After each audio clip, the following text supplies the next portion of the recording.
Okay. Let me know when you're there, when you see it. Just setting it up still. And we're live. Welcome to the podcast Living by Oak Values. My name is Robert, and I'm here today with Gary and Gary's brother Matt. So, for the last 2 years, we have been laying the foundation together, brick by brick, root by root. Since September, we have dug into the inner foundation and explored masculinity and relationships. And now we have entered the final series of 2025, wholeness and integration.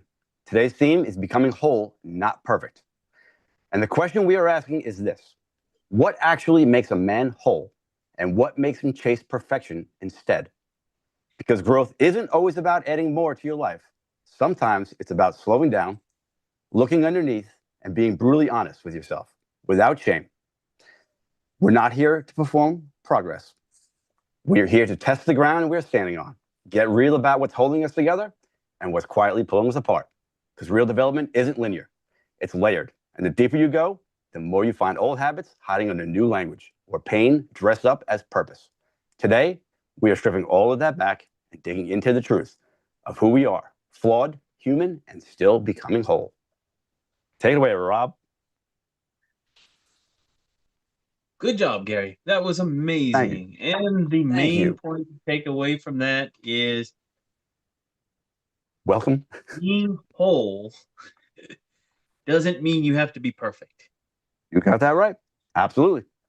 It's a one-liner, not a whole paragraph. I got it. Would That's you like good. to That introduce was our guest? Because our almost guest funny. is, I will. yeah. So today we've got someone really special joining us. My brother, Matthew Holtz. So Matthew's from down in Orlando. He is a pretty positive guy, but that positivity wasn't handed to him. It was forged. He faced and overcame more obstacles than most people see in a lifetime. And he has rebuilt himself more than once. He's a father of three, a man who has learned to grow through his flaws instead of hiding from them, and someone who has earned every bit of strength and humility that he carries today. So, Matthew, I'm grateful that you're here. So let's get into it. Joe, I'm happy to be here. Thank you for having me. You're welcome. Thank you for being here. Benefit. Thank you. Thank you, Matt. So, Gary, yes, Joel says you're sounding better. I am feeling a lot better. Thank you. And Cliff says, what's up? What's Something up? 100. 200. What's up, 200?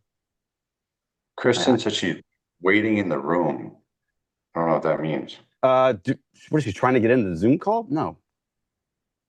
I just But sent the anyway, nevertheless, Anyways, sorry. Back to the conversation.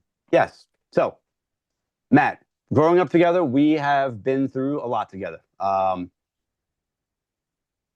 don't know. We got a weird text. Anyway, we've been through a lot together. Oh, that's you. I can do it. I can do what? All right, you. Matt. All right, stop. Don't play with the phone. I'll ask the question. When you when you hear the phrase whole instead of perfect, what stands out to you? What does that mean? Whole instead of perfect. Instead of perfect.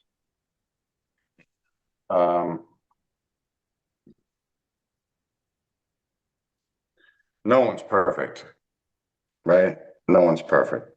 But being whole is about being as perfect as you can be, I think. But I don't know. That's my take on it. No one's perfect, but you as long as you feel whole, because you're doing the best to be, as perfect as you possibly can be. That's what it's about, I would say. Nice. Nice. So what does it mean to you, Rob?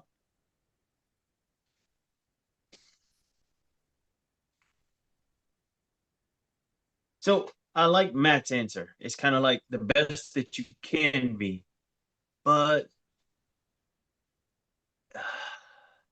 I also feel like whole isn't meaning complete, but whole means that you're that you're together, because it's like your Swiss cheese. There's holes inside of you that are not perfect, but in a sense, you make up this wonderful flavored cheese. But there's still Okay. pieces inside of you that are not there or that are not correct. It is whole, but not whole. Okay. In other words, Sure. you're not perfect. Yeah, but perfect would be like a pristine cheese with no holes inside. Gotcha. There's a lot of different meanings to the question can be answered in so many different ways, because becoming a So, whole is also about, progressing as a person and, you know, choosing not to be the person that you used to be, mhm. so it can be answered in so many different ways. Well, I think that perfection isolates you. If you say you're perfect or believe that you are perfect, people actually probably look down upon you. And when you own your flaws, it allows you to focus on those flaws to grow and to connect with others. Like, I am not perfect.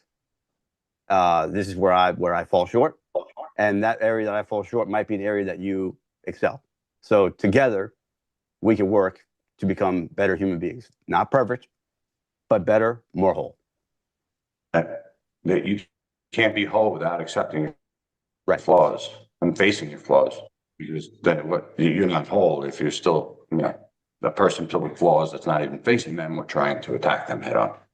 Yes. So, but if So you're you right. also, once you I own those agree. flaws, what do you do with them? It's a good question. You're the coach. What do you do with them? You have to take them and you have to figure them out. You have to work on becoming better. You have to accept the flaws Yes. and grow. Take the Yeah. steps to grow. Whatever that's, if that's reading a book, if that's hiring a coach, if that's watching a movie or meditating or whatever it might take to understand that flaw, where the flaw came from, and move through it and grow. So Like that that's answer. my thoughts.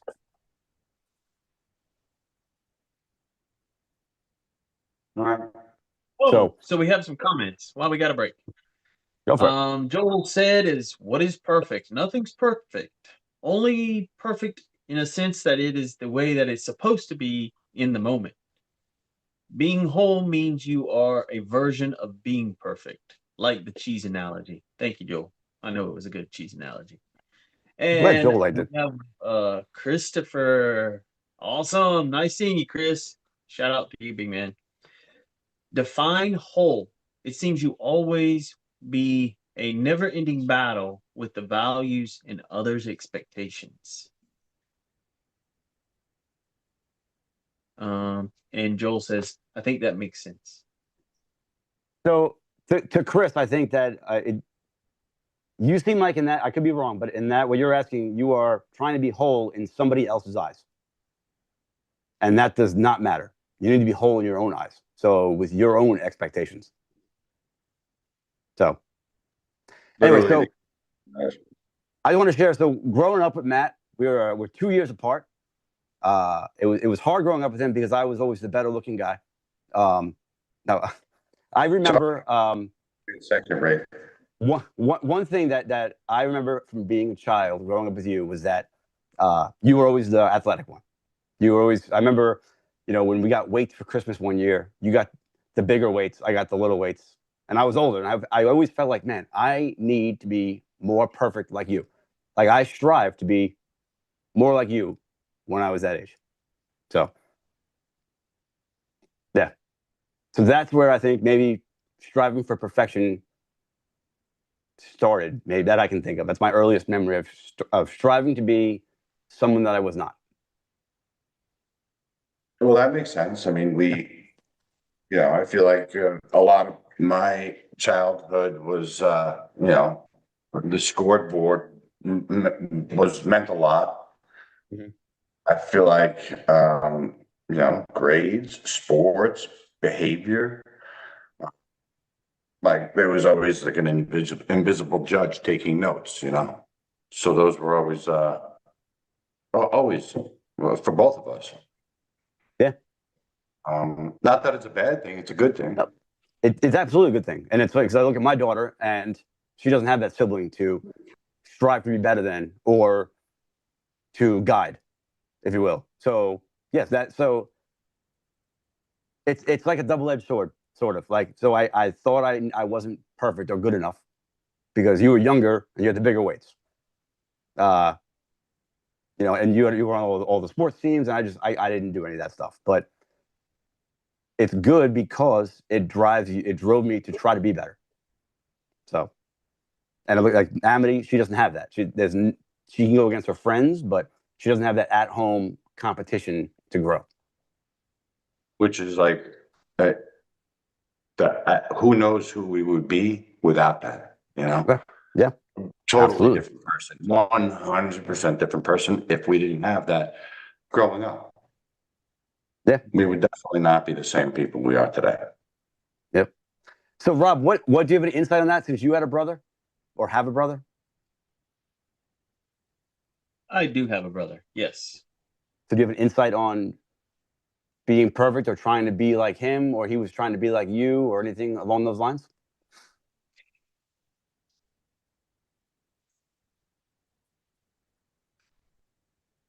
Mm, my story was opposite, I guess. He was. Mm, we were not the same at all. Mhm. We didn't do. Besides my grandmother buying us shirts that matched, we Yeah. were not the same at all. We didn't even look the same. Like you and your brother looked the same. We didn't even look the same. So we didn't act the same. We didn't look the same. And the only thing we did together the best was argue. Okay. So We did that pretty good. Yeah, we used to have full blown out like fights in that Yep. room Yep. I remember those until days. until it was too loud, and then we got yelled from downstairs, and we were like, Yep. "Oh, Yep. Absolutely. Good stuff.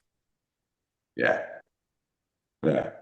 You hold no bars, man. I know that. I always knew that didn't matter if you played sports or not. If you were around, like if anything ever happened, and I knew you could scrap because we've been scrapping for a long time. Yes. Yep. Well, yeah. I get. I mean, I don't know if I can still scrap in my old age, but yeah. I guess if I had to That throw down, I could. that was a long time ago. Yeah. Yeah. Yes, it was. So. Then we also had, our dad cast a big shadow. You Yep. know, Yep. it was so there it was a well, that whole recipe, shapes you for who you are eventually going to become. Yep.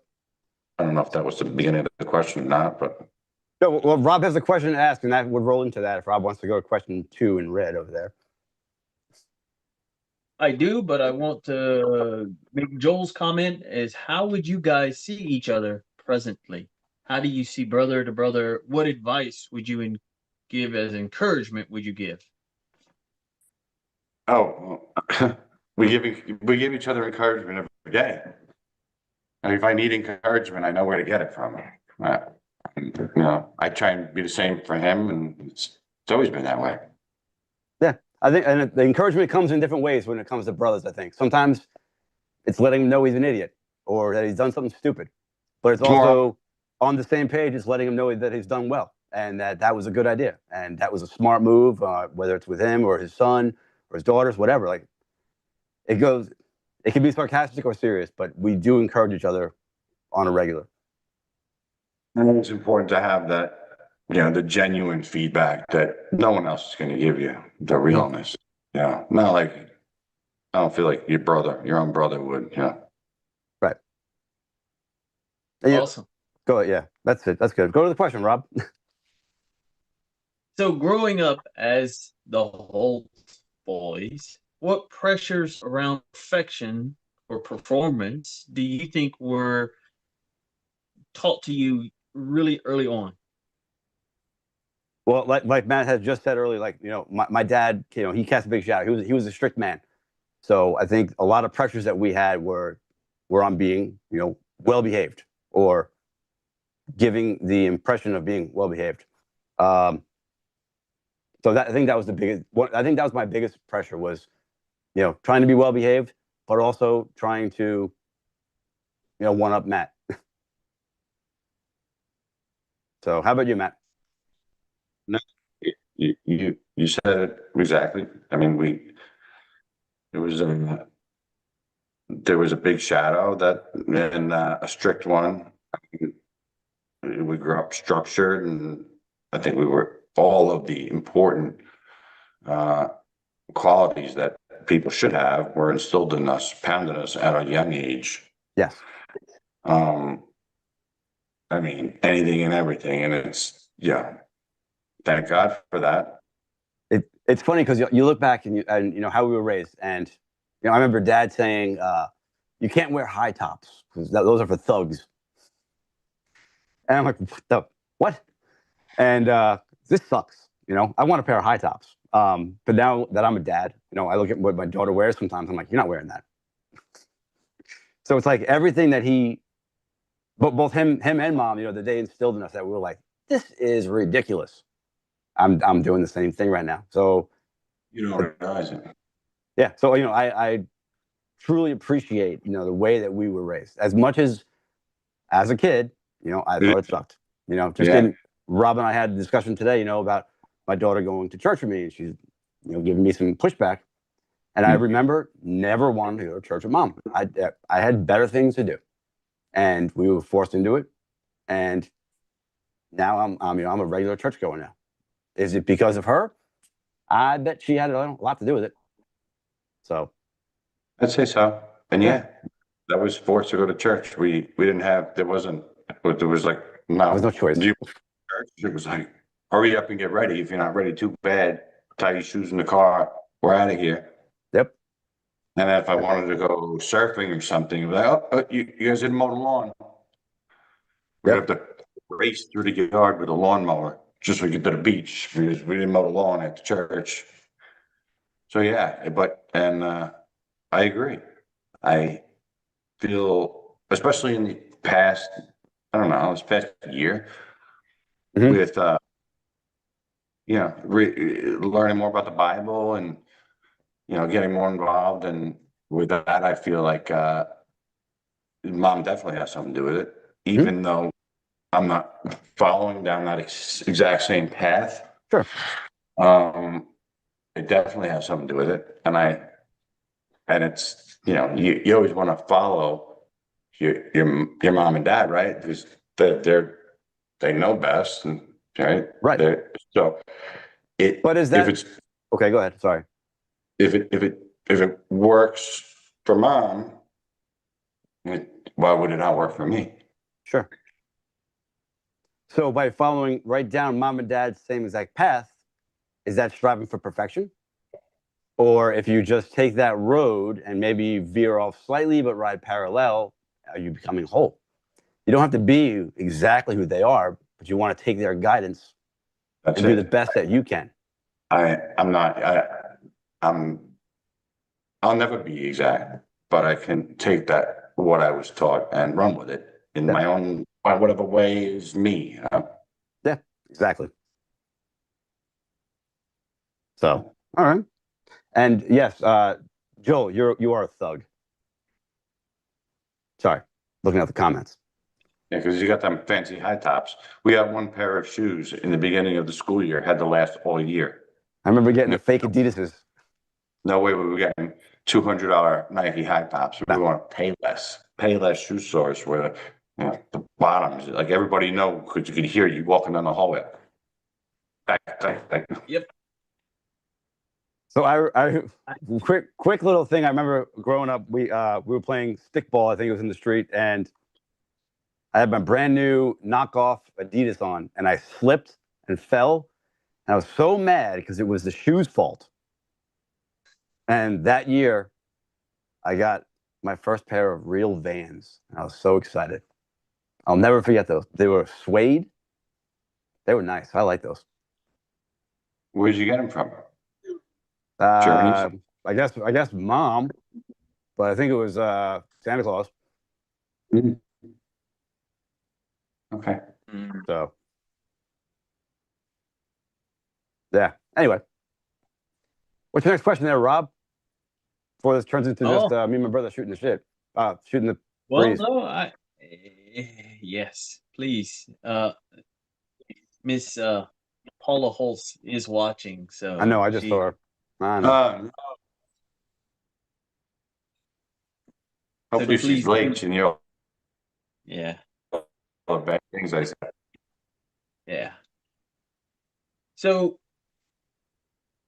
I know a lot of times I used to shoot for perfection in things, and it used to take me so much longer to make something perfect that Okay. it would almost drive me crazy how long it would take to get something perfect. It's not perfect, I have to do it again.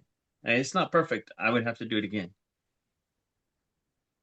Um, and I noticed, like, when I become a father, that it is something I had to release control because was like, wow, my kids aren't perfect. How can I expect them to be walking perfectly, do math perfectly? And it was just like something I had to drop.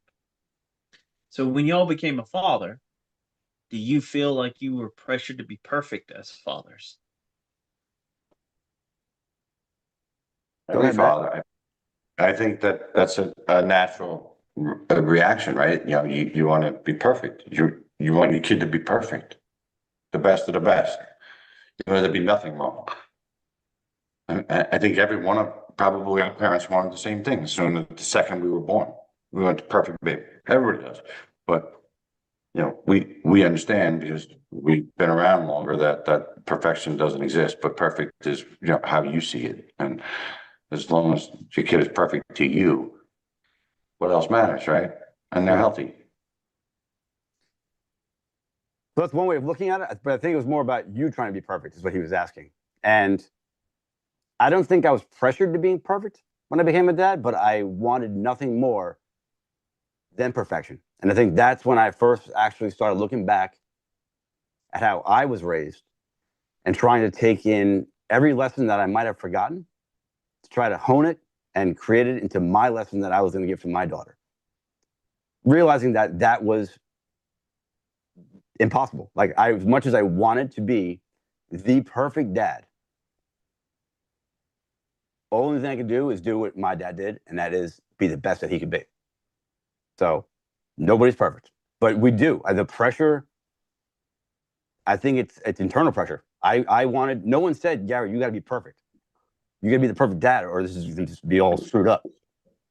But in me, I said, I want to be the perfect dad. I want to be better than my dad. I want to be better than any of my friends who are fathers. But I realized that most everybody, is just doing the best that they can do, and that's all we can do. Amen to that. I agree, Yeah. 100%. Everybody wants to be the best dad. I mean, if you don't, then something's wrong. Right. But everyone's life circumstances are so different. So it's everyone's path is so different. But at the end of the day, yes, you can only do the best that you could possibly do to Mhm. raise the best human being that you possibly can, That's it. hoping that the human being is better, a much better version than you were. And that's just the hope.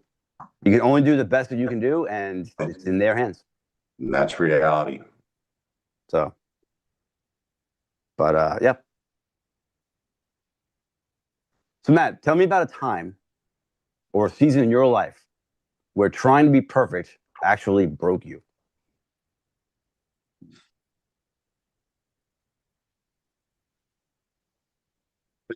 Multiple times that's happened to me. Okay. And yeah, like you said, it's everybody is striving for perfection, whatever that perfection may look like in their eyes. And what was the question again? My striving for perfection, what? Tell me about a time in your life when you were trying to be perfect, but you were trying so hard to Yep. be perfect that it broke you, where it wore you down till you had nothing left. There's numerous times, and uh, all issues which needed to be addressed clearly. But I don't know. I think a lot of those, when I found myself in those situations, it was because of me and maybe commitment issues. That's probably the biggest thing. Um, I don't know. Hmm. But I don't know I don't know what kind of answer to give you. Okay, fair enough. So for me, like, so just to, I don't know if this will help you or not. You don't. We can move on to this, but like, so for me, I think that my biggest thing trying to be perfect was when I was in the restaurant business. I wanted food to be perfect. I wanted when, if somebody was coming to review the restaurant, or if there was a magazine or Food Channel was there, it had to be perfect, and I was willing to do whatever it took, and I did. I always did, and it got to the point where it was killing me, absolutely killing me, where I went down roads that I don't ever want to go down again. So that right there to me. Break you. Hmm? How did it almost break you? How did it almost break me? Because I didn't have my life. I did everything I could for other people. So it was like people pleasing to the max. Yeah. And then I get it. when I had my cooks, I had them do exactly as I had said, because this I'm in charge. This is how I want it done, and it wasn't done perfectly, or to my standards. I would get down on them, and then there would be pushback from them, and now I'm trying to deal with being reviewed by somebody and dealing with cooks pushing back on me, and I got a girlfriend at home or whatever, and the restaurant business definitely broke me.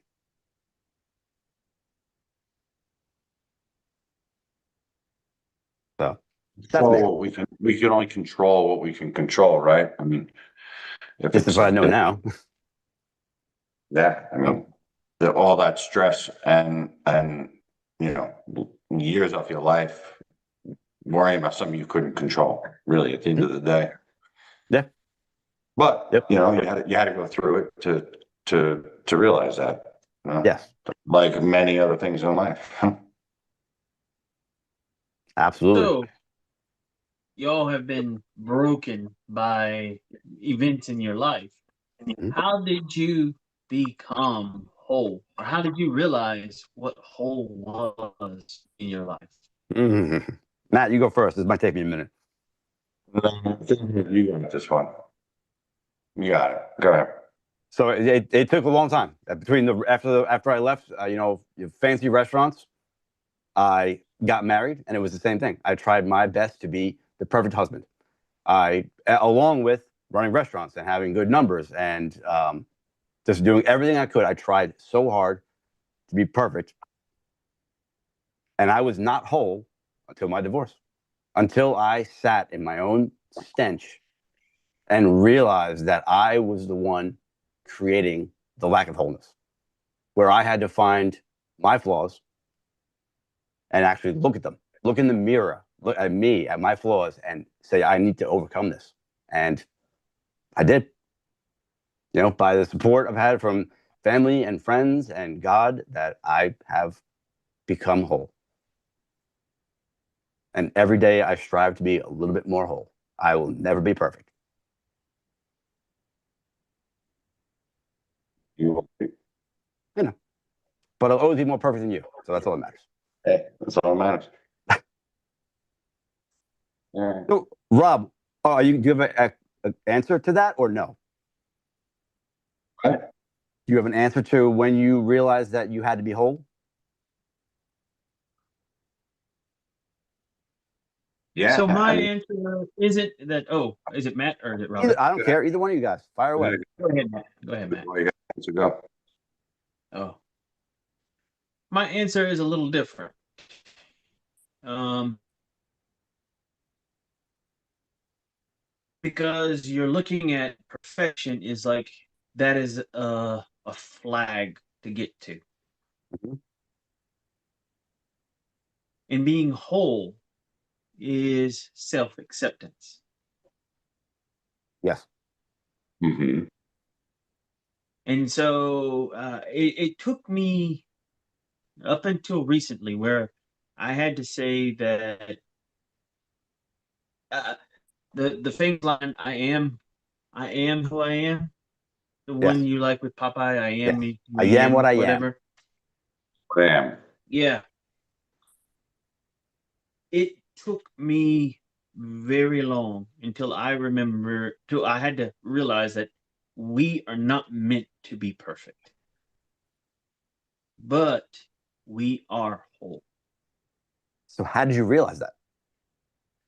It is hard to realize. It's hard to realize that you have to put down the the flag to shoot for a goal of perfection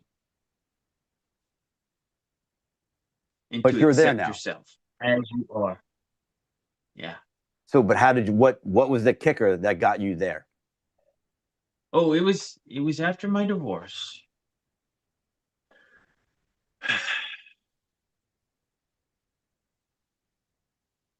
What was the kicker? There was a few kickers, but I think it was on top of the mountain that I realized I had to close the last chapter in my book and start anew Okay. in Asheville, I think it Mm. was. Okay.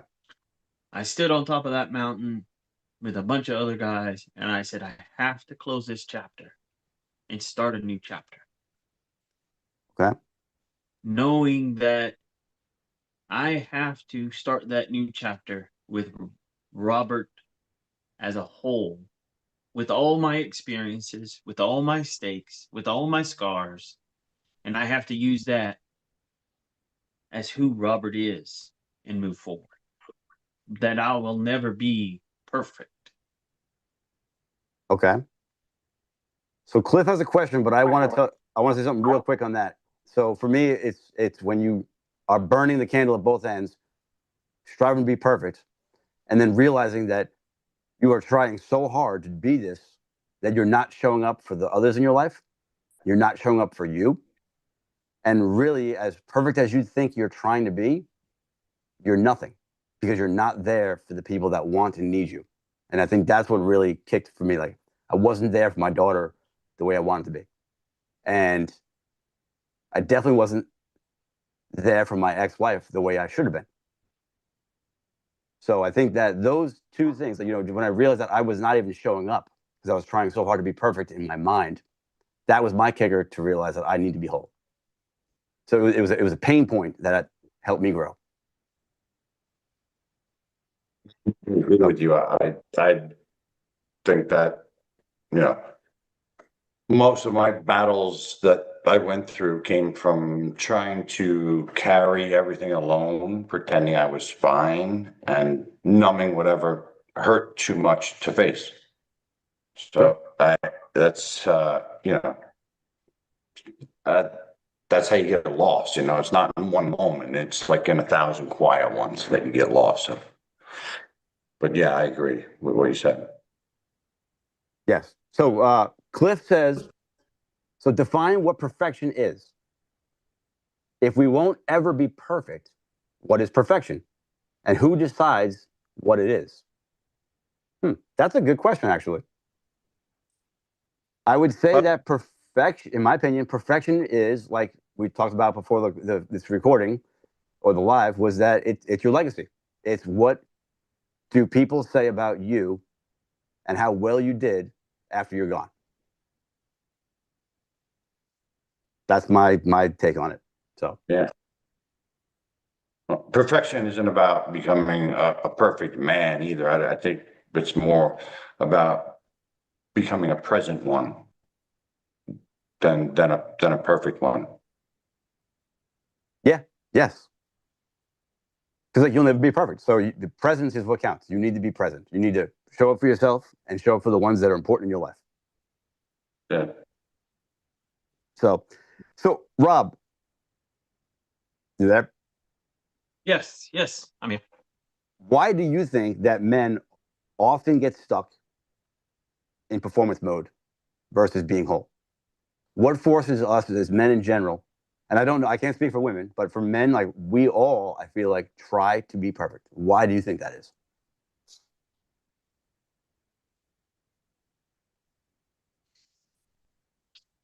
Why do we always try to be perfect?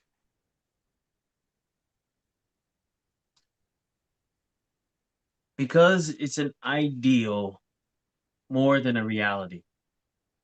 Okay. When we say we want to be perfect, it means that we have no flaws, no weaknesses, no mistakes, no rough edges, and, and we're the ideal human being. And it's like we want that so that we don't have to grow, we can relax, we can take it easy. It means nothing has to be improved or nothing needs to change. Hmm. Okay. I get that. But I think it puts us under a lot of pressure for doing that, though. It absolutely does. And that's what breaks us. Yeah. So, Matt, what is It's, your thought on that? I think it's natural for most men. It's like it's our alpha-ness in us to be the protector, the provider, the all of the things, to be perfect. You got to be perfect, Yes. To as save a, the princess, as Mario would say. that's it. You got to be able to save the princess, but you can only be as perfect as you can be. True. So,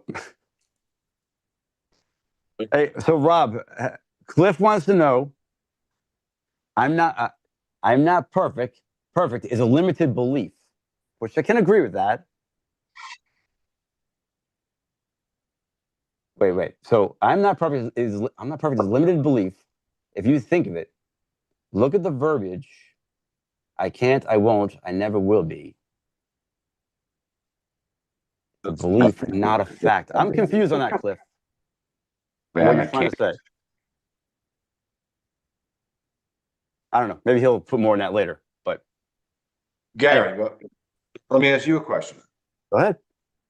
What is like one thing that if you could, you know, that you wish you could tell your younger self, younger version of you about wholeness and Hmm. about not being perfect, and what advice would you give to the 18-year-old version of you? That's a good one. It's funny because we just spoke about this the other day on a live call I had, and I would tell him to not give up and to just keep being him because like when we talk about changing things, and the guy Cliff I'm talking about here, Matt, he put this thing out on his call the other day that said, so you know what we always say, if you could change something in your past, would you change it? Would you? If I could, Yeah. probably. Okay, probably. Now, but he reworded it to say, if you had to change who you are right now to make your past different, would you? And I thought that was But beautiful it is beautiful, but because who I am now is the man I want to be. I neither would one of not change this man for anything, so I would not go back and change anything. But I would tell myself to keep trying. Don't give up, and don't listen to the haters. man, never give up. Never, never, no matter But what. have you ever given up? Giving Don't say up. no. No, everybody's giving up. Right. There's just times when your brain says it's it, you give up, but it's a matter of do you keep going and what you do next. If you give up, you just throw in a flag and you say, see you later, nothing in life will ever change and you'll never be better. Right. Right. I mean, it's life is crazy and you never know what direction it's going to take you. I don't care whether you lost your dog, you lost your wife, you lost your house, doesn't matter what it is. None of us know what is coming our way. And there's as men faced with so many challenges, humans, we're all faced with challenges, and overcoming them is all choices that you make.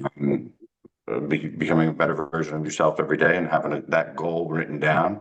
I've learned a lot from you about breathing techniques and journaling and writing down what happened during my day so I can look back on it and, notate, how I felt in those moments.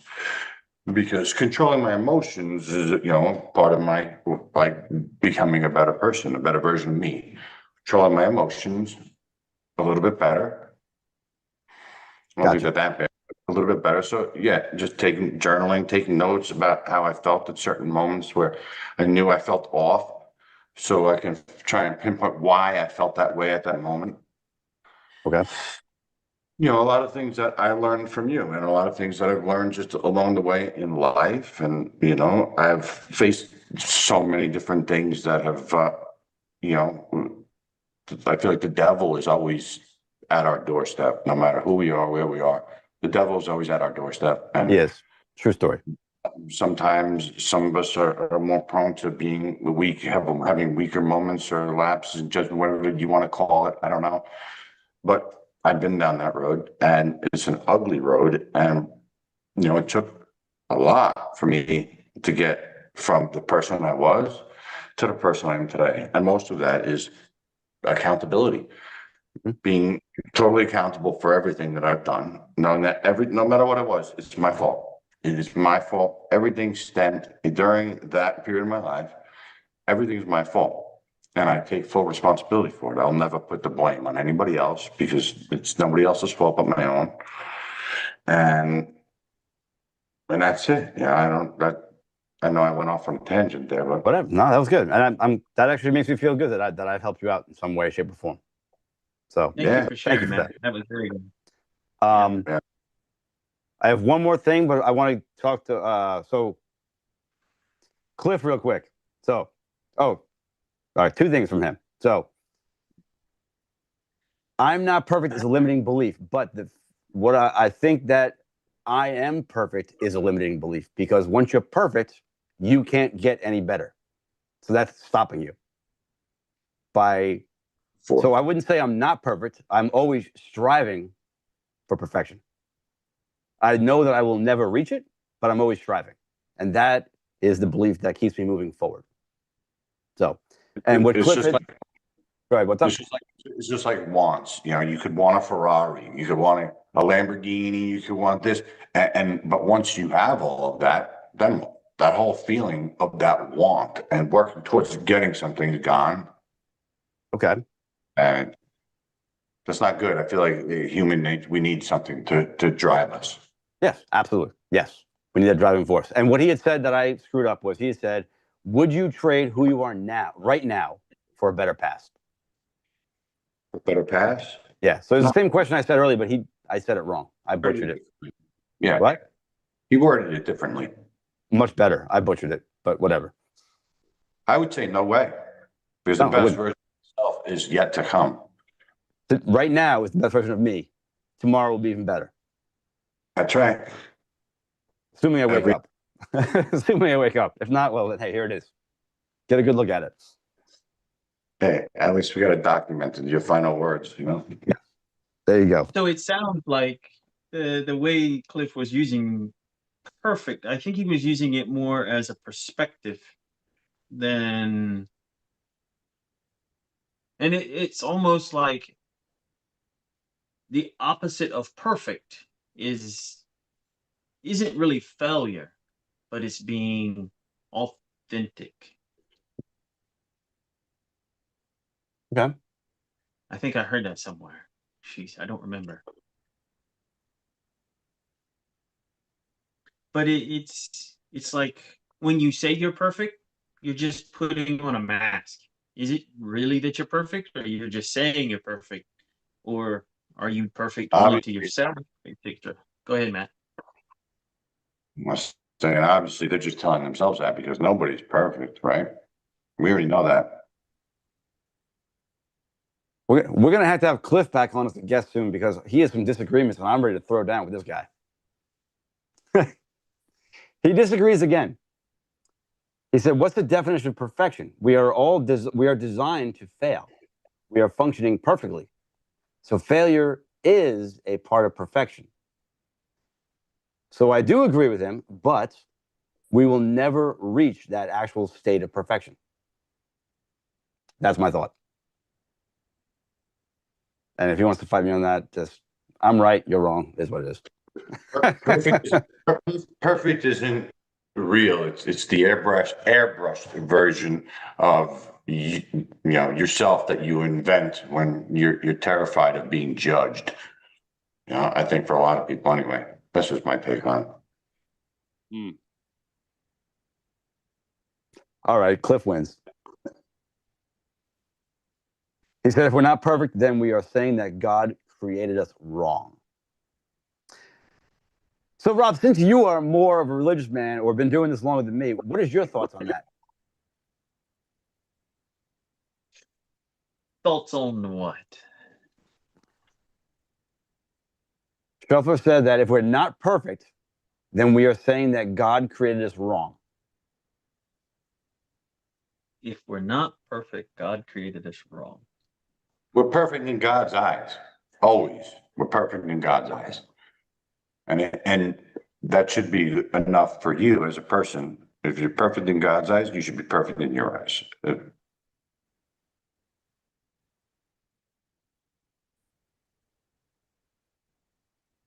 No, yeah, okay. I don't know. I'm looking up the Webster Dictionary for the definition of perfect. Hey, It it's got really my is. picture. That's weird. Uh, So, definition of perfect is without flaw or error. So it's the closest thing to alignment, to being whole. When your actions match your values, even on the ugly days. Hmm. I don't know. I don't know either. This whole perfect thing just got way out of hand. Yeah, I don't. Yeah. So the importance is that you become whole, that you strive to become whole, that you find your flaws or you notice your flaws and you take action to become better where you're falling short. That's all I got. Thank you.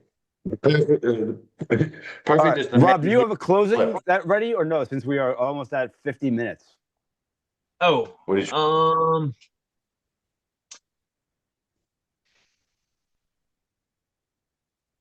yes, I guess uh, the story today is that we are to be a lot more like whole cheese.